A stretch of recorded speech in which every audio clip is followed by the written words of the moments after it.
ऐ रब्बे जुल जलाल, अदलो इंसाफ कायम करने और रहम फरमाने वाले, मैं बेबस हूं, गमगीन हूं, तन्हा हूं। मुझे इस फानी दुनिया में अपनी रहमत से कभी दूर न रखना। मदद फरमा, रहम फरमा, नुसरत फरमा। मेरे दिल को तख्तो ताज के ताबे न होने देना। मुझे ताकत के और मनसब के जोम में मुब्तला होने से महफूज फरमा। सिर्फ तुझी से मदद मांगता हूं मैं और तेरी ही इबादत करता हूं। शैतान के शर से मेरी हिफाजत फरमा मेरे रब। दुनिया में गाफिल होकर आखिरत भूलने से महफूज फरमा। मैं जानता हूं फतह तेरी इनायत है।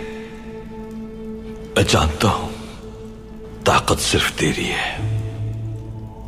मैं जानता हूं बड़ाई सिर्फ तेरी है। मुझे गुमराह होने वालों में शामिल न फरमाना या रब। मुझे शुक्र न करने वालों में शामिल न फरमाना।